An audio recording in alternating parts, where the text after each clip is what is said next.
this time around, we're doing Hell Comes to Frogtown, 1988. Not really a horror movie, more of a sci-fi, but I like that we can do movies like this. It fits in. Summary for this film: after a worldwide nuclear war where 68% of the male population was wiped out and virile men become a rarity, Sam Hell, a scavenger and highly virile man, is assigned to help rescue a group of fertile women kidnapped by humanoid frogs. Directed by Donald G. Jackson, who really has a lot. I don't know if you guys looked at his IMDb, but he has a lot of really interesting titles, including Frogtown 2, which I don't know if you knew there were sequels to this. No. Yeah. A movie called Toad Warrior, which is the third Frogtown movie. He also did Lingerie Kickboxer. Don't know what that is. Yeah, you do. I will at some point.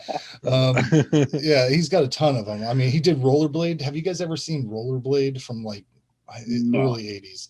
It's post-apocalyptic, but everybody's wearing roller skates and rollerblades, and they have the big tournament where they kill each other, right? I think so, something like that. With the balls, yeah. There's several rollerblade movies, but I mean, just look at this dude's IMDb, because there's a lot of fucking crazy schlocky shit on there. I'm sure Ray will get to do a movie or two. There's two directors in this movie, correct? Yeah, the other guy is R.J. Kaiser, who the only credit I saw, he evidently directed the footage from the 80s King Kong, but only the American footage. So I don't know how that movie was put together, but his only major credit that I saw is a movie that I want to watch called Death Ring. It came out in 1992. And if you just look at the poster art, it's one of those action movies with guys that kind of look like other guys that were in action movies that were bigger stars, you know, like there's like a Bobo Patrick Swayze and like a off-brand, you know, Jean-Claude Van Damme. You know, it looks fun, but and this is Donald Jackson? Donald G. Jackson. Yep. Okay. Yep. Okay. Oh. He went by another name sometimes, but I didn't write it down, so I can't remember what it was. Rollerblade 7. Holy shit. Yeah, they're wild, man. You know what? Good for him. Even if they suck. Look at all that shit he got made. Good for him, man. Yeah. And the movie was written by Donald Jackson and Randall Frakes, who also wrote Rollerblade. So maybe I should check out his shit, because I like that movie. I like this movie. And who knows that? You like rollerblades? I love rollerblades. I love rollerblading pandas, which our state is now known for. Did you guys see that at all? Columbus. There was a dude in Columbus rollerblading completely naked on the freeway. Oh, I saw that. A panda bear head on just 2 weeks ago or something. Yeah. Yeah. Awesome. Yeah. Hi, I'm Johnny Knoxville. Welcome to Jackass. If he would have fell, if he would have fell, he would have died. Like, because the person filming him was right on his ass. Like, he would have went right under their tires. He kept looking back like yeah. But Jason, do you have information on this? Tagline: a new breed of enemy has taken over the world. Sam Hell has come to take it back. Distributed by New World Pictures and latest release on Blu-ray through Arrow in 2014. Is that the one you have? Yeah, I have. Yeah, I need to get that. I need to get that from you. Yeah, test it out, because I can play any other regional disc. That's weird. Like I got that Dead Alive from you, and that's German, right?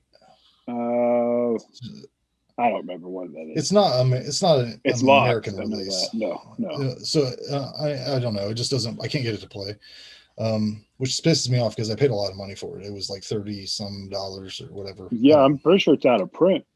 Yeah, but this movie was put out by New World Pictures originally, and they were pushing for Daniel Stern to play Max Hell, which I can't even wrap my mind around that. But wow. But I loved seeing that New World title card come up. It was just a great bit of nostalgia. I mean, I think I liked most things that had that come up at the beginning. Maybe I was just a stupid kid, but this is one of my favorite B movies, mainly because Roddy Piper's awesome. I've loved him since I was a kid. If he was wrestling or in these weird sci-fi action movies, he's got a lot of movies that I like. He's in a movie with Sonny Chiba called Immortal Combat.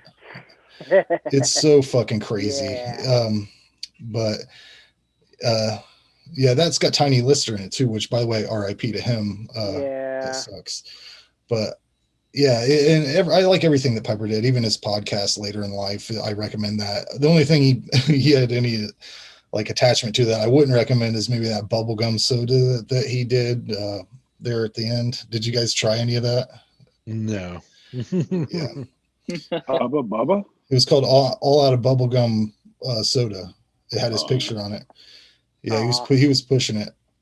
Can I ask a quick question? Yeah. No. When was it that you guys first saw this movie? Because I saw it when I was like 12 or 13 on like Up All Night.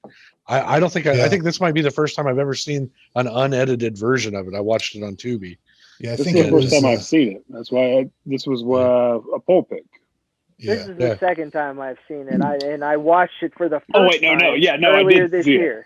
You can't remember if you've seen it. Yeah. And you think I would. A weird ass movie like this. Yeah. Right? It was when Piper was like, basically raping that girl there, that first chick there. I was like, oh, wait a minute, I've seen this because I said the same thing. Like, he's like, first of all, like he rape that chick in the beginning, like that warden's daughter or whoever he was. Well, they said that at first she claimed it, desert? but she claimed it, Before but then that's what he was charged with. Yeah, he was charged with it. So he was a rapist right from the get-go. Yeah. And then they go in the desert, and then he basically rapes another chick. I'm like, oh, yeah. They're like, you're really good at this rape. Do you want to do this for a living? Or? There's some problematic elements, definitely. But I think, these 80s post-apocalyptic movies were always like my favorite shit. Do you remember what was that Corey Haim? It was another there was a lot of roller skating movies, Prayer for the Roller Boys or whatever. I don't know. There were so many. But and I don't want to. I think they should have gave Piper some lines. They didn't give him shit. Like, you watched They Live, and Carpenter's dropping line after line. It's just badass thing after badass thing. They had plenty of opportunities, like the moment whenever he wakes up after getting knocked out one of the multiple times he gets knocked out in this movie, and that frog woman's right in his face. He could have had like a whoa shit, right? Like, he kind of does with the bag scene, but here, put this on. Ugly. Something like that's what he needed. I mean, I like the movie enough to where I don't fault the dialogue that much, and I'm not going to overanalyze it. But speaking of that rape of I called her a cave girl at first because she wasn't talking. She was dirty. It was like she was feral or something. Mm-hmm. But after Piper bangs her, she's like just a total normal. Yep. She talks and shit. It's like apparently he cleans her up. Yeah. Teaches her to knock the cobwebs out. She had cobwebs. Yeah, but I didn't understand like why they actually needed Piper to have sex with these women. If they're this scientifically, but if they're this scientifically advanced, they could collect his sperm right in that damn thing. Like that he's. That ain't fun. I mean, the 80s, am I right? They've got the drug to make the women go into ovulation. So they could probably just, and not have to go through this moral like discussion with him about, like put a chastity belt on him. Like, why? Yeah, maybe he, and she's trying to talk him into this, and this scientist woman really thinks highly of herself. Like, maybe he's not into skinny blonde bitches, like with visible rib cages. I don't know. Maybe it's just me, but she's like, I'm trained in the art of seduction or whatever, and it's like maybe he just doesn't like banging homeless girls, like.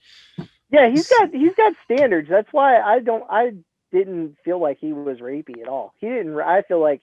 They even said he's left a string of babies, and that's what they want. That's why the army found him.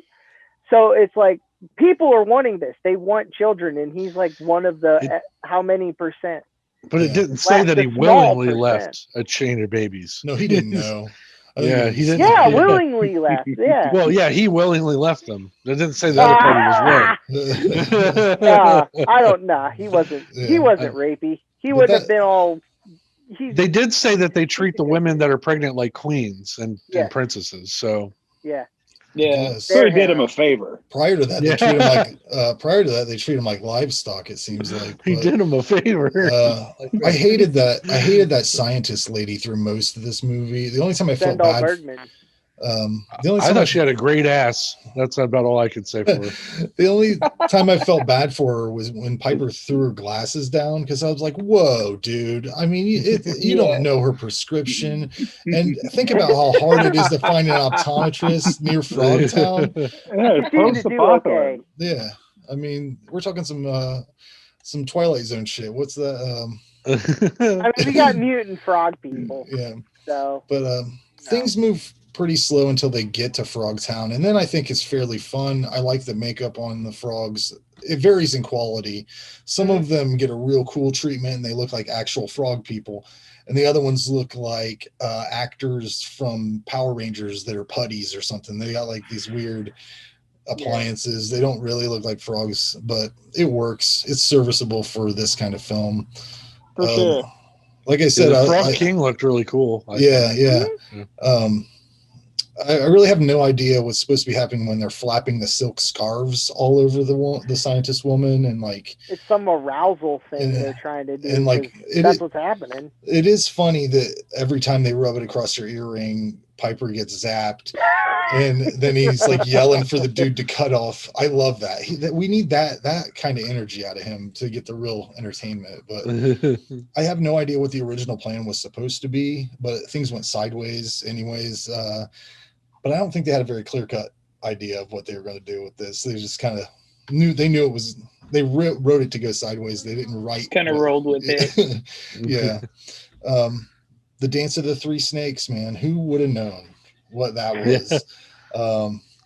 Just a three-dicked frog that has erectile dysfunction, I guess. Yep. It was really hilarious that she also kicked him in the nuts like 3 times. 3 times. One for each dick. That was clever. That was clever. I thought that they underutilized that the other female character, Sentinella or whatever her name is. Oh yeah, she was my favorite. Yeah, mine too. Yeah, exactly. And, like such Meg Foster vibes, man. Yeah. And she was just a stronger character in general, and would have been a better sidekick during the whole Frogtown thing.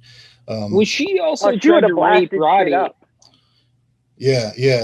He was into it. That wasn't rape either. I don't doubt that. But I thought that thing was supposed to go off or whatever if anybody tried to like, or if he got a erection, like, or something was going to happen. I don't know. I think that's how she knew, is that it was like it kicked on to tell her that he was ready to go or whatever. Yeah, and isn't it funny that he made this movie and then like he didn't wrestle at all this year, but then like in '89 he's right back in the ring. He's right there for the kids and the family but he was a bad guy anyways, but still it's professional wrestling. It's family entertainment. It's like, you guys get out there and get one of them Frogtown shirts for their Ogon. I'll see you guys out there. The other fun character is the guy they call Looney Tunes, who evidently his primary weapon is a flare gun. That's just a cool thing that you don't see very often. Was that the old guy that said he had 9 lives? Yep. Yeah. And I love the katana. There's a lot of katana stuff at the end of this. Oh yeah. You don't get enough of that. You don't get enough of that. I really like this movie a lot. I want to see the sequels. I know they're going to be terrible, but with a few punch ups to the script, I'd give it a pretty high score. I'm sitting at a 7 right now. If they would have punched this up with some comedy or some cool lines, it would have been right there at 8 or 9. Who's up? I'll go. I really don't have much to say about it. B, action sci-fi movie. Definitely not. I thought it was more horror than this. But it's fun, silly, strange, weird. You have to. I mean, it has. Hell Comes to Frogtown. It's not going to be a serious movie, so you should be able to go into it and have a good time with it. And the whole time, that Dr. Spangle, the blonde chick, I kept thinking she was Peg, Bundy from Married with Children. Like I swear, like it sounded like her, and then I was like picturing her with red hair. I was like, that is her. Then I look it up.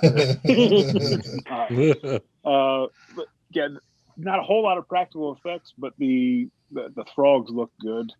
And this just seems like it was a movie that was just, I don't know, I kind of sound like a pig saying it, but it seems like there should have been a lot more nudity in this movie than what there was. The original script was pretty gross, I think. A rated R, it's rated R. And then that dark haired chick, I think that's the only one that has her tits out.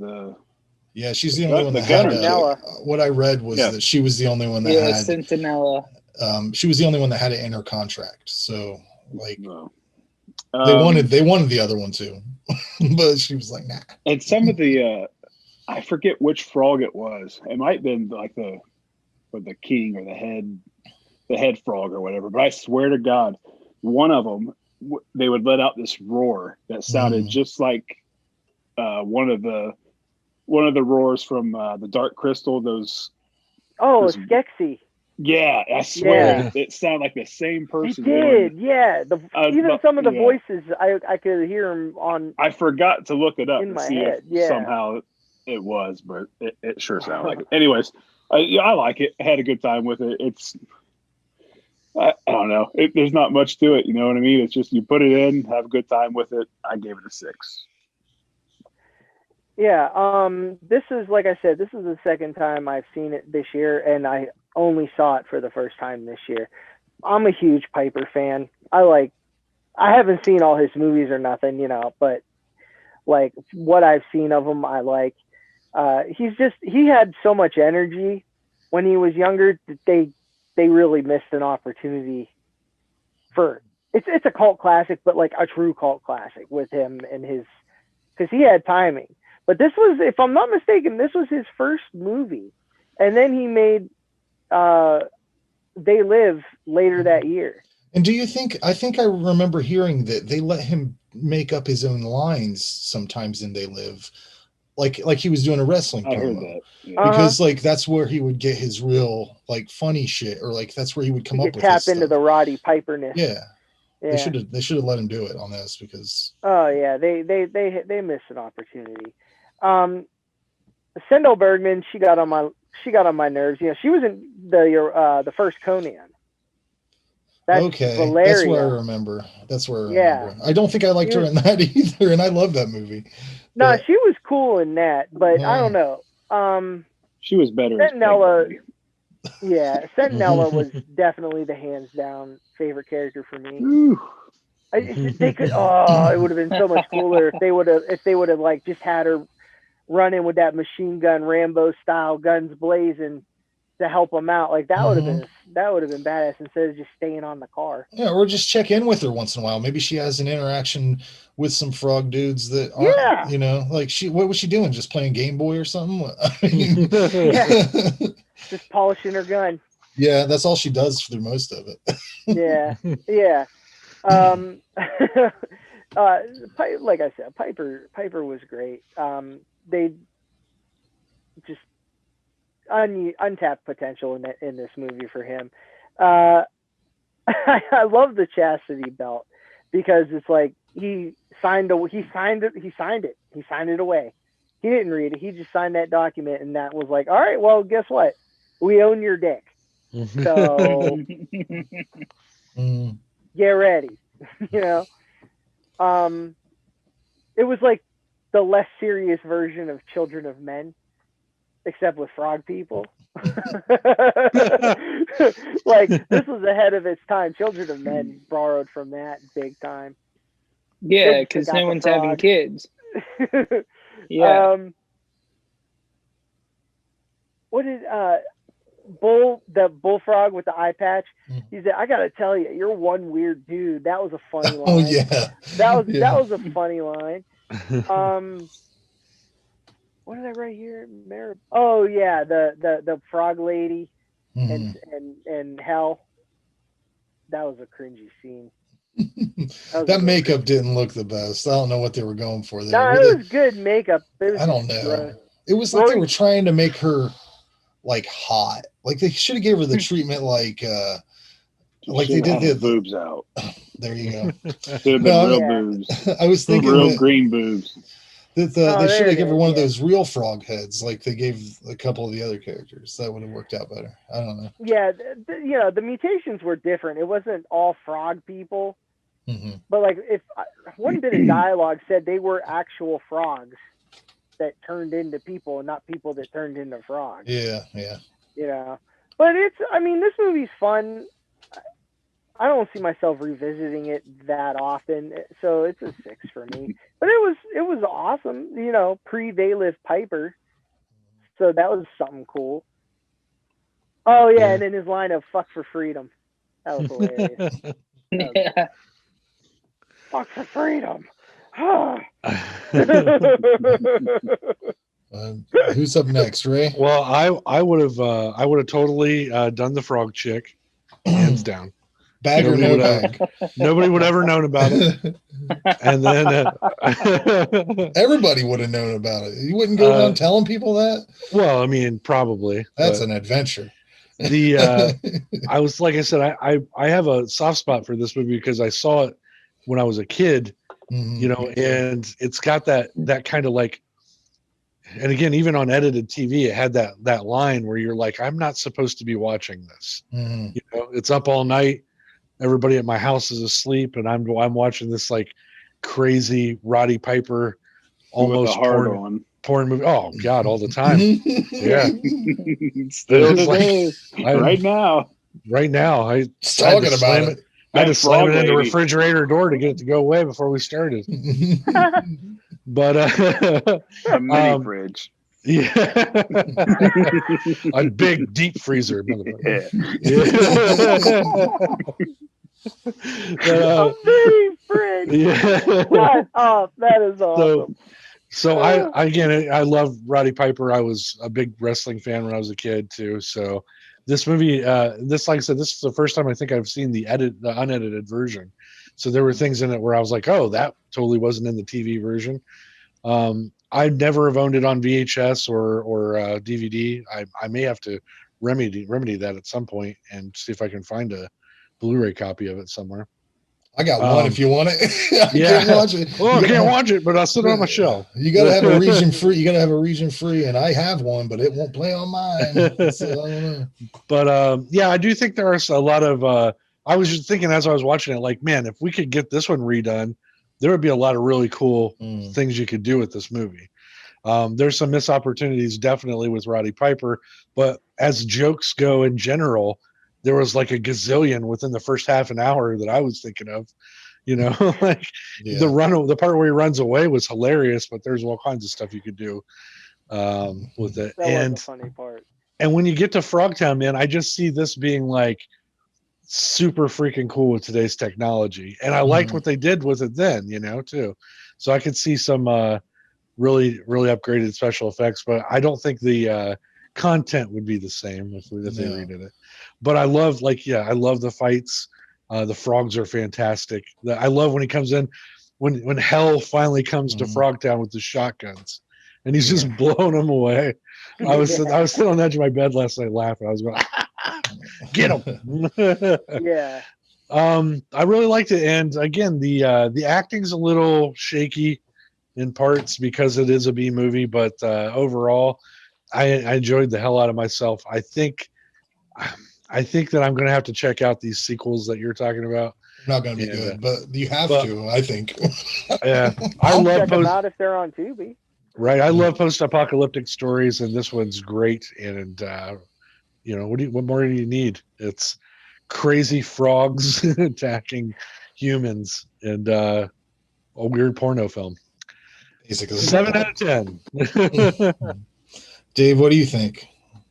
I love this movie. I really did. I had the privilege of meeting Roddy Piper at one time. It was 2013, I believe. He was doing Pro Wrestlers versus Zombies. Yeah, it was a B movie. Yeah. They did it in Parkersburg, West Virginia, and I had a friend whose mother it put a bunch of money into it, and I ended up meeting Roddy, and he is fantastic. Like I love this man to death. Like this guy. Like cool, like I love nice. They Live. I think he's an amazing actor. Or not quite amazing, but really at fun. Least, yeah, he's fun. Yeah, exactly. Likeable. He picks good projects. He's got good charisma. Right. Yeah. Right. And I think he was good for this project, especially.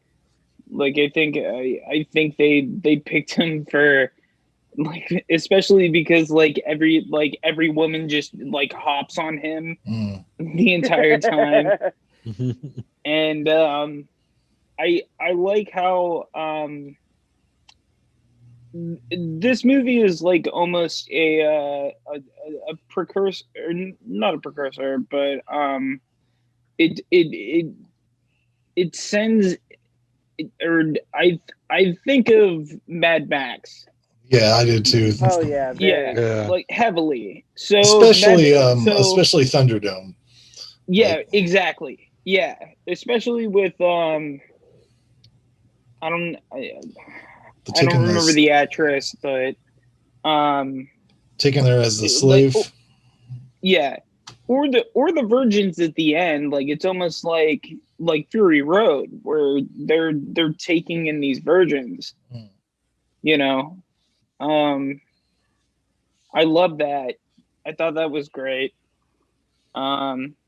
The set pieces they have there, it's a dilapidated steel mill or whatever refinery that they have. I thought the setting was fantastic. I thought, I kept thinking about Battletoads too, the video game. Oh, what a great movie that would be, with especially with the frogs, the way they look in this. You could do it. Oh, it would have been Ninja Turtles like a motherfucker. I just kept thinking about it when they were there, and I was just like, yeah, this feels like Battletoads. And that's like such a like gamer cliche, like nowadays. It's great. Was this your first time seeing it? Yes, this is my first time. Cool. The other thing I wanted to point out was that they had they harkened back, or there was one line of dialogue where they said something about Eagletown, which I can only assume was a town of eagles. Oh, they should have did that. They should have just spun off a million different. Should have been part two. Yeah. Right. You got Frogtown, Dogtown. Hell swings by Eagletown. Part 2. Yeah. This is one of the like most entertaining movies I've seen thus far. That we've had on this pod. I'm gonna give it a 9. Wow. Nice. All right. Yeah. I mean, when I first saw this, I was a kid too. Roddy Piper was like fucking white hot at this time because it was right at Rock and Wrestling. It was Cyndi Lauper visited this set. Like it was like right at that time. Wow. So like, man, I'm telling you what, as a kid who loved Roddy Piper, when I heard there was a movie where he was fighting frogs, I was down, man, because probably Battletoads had something to do with it. That was a game that I could never get past the first level of, but I mean, whatever. Well, Battletoads has always been a joke, you know. Well, what year did They Live come out? Same year. Later that year. How great is that? Yeah. Good for him. Good double feature. I mean, honestly, if you put any Piper film, like, you got to see Immortal Combat. It is so wild. It is. These are the only 2 of his I've seen. Immortal Combat is Piper, and he meets Tiny Lister on a boat, and Sonny Chiba, and they go to this island where these giant mutant men are fighting in a combat tournament. This is before Mortal Kombat, so I bet that came from the film a little bit. because was it before Mortal Kombat? The game Mortal Kombat? I think so. It was an 80s movie, man. Mortal Kombat didn't come out until the 90s. Fact check. I mean, check it out. Check it out, man. I'm curious. 94. I believe that. Immortal Kombat came out in 94? Yeah. Wow, really? Yeah. So they stole that. I guess they, so I mean, that was like that's why it's Immortal Kombat. If that's the case, then I'll tell you why. Fact check. I'll tell you. The only thing they took was the tournament idea. But, the movie seems like it was made in the 80s, man. It really does. It's that. That's cool. Well, I'll have to check it out. I've never even heard of it. So, yeah, it's one I made my wife watch when we did our podcast years ago. And I bet she enjoyed that. She hated it. But, it was. I made her watch Redneck Zombies, so it wasn't that. It wasn't as bad as that. There you go. You can't go anywhere but up from there.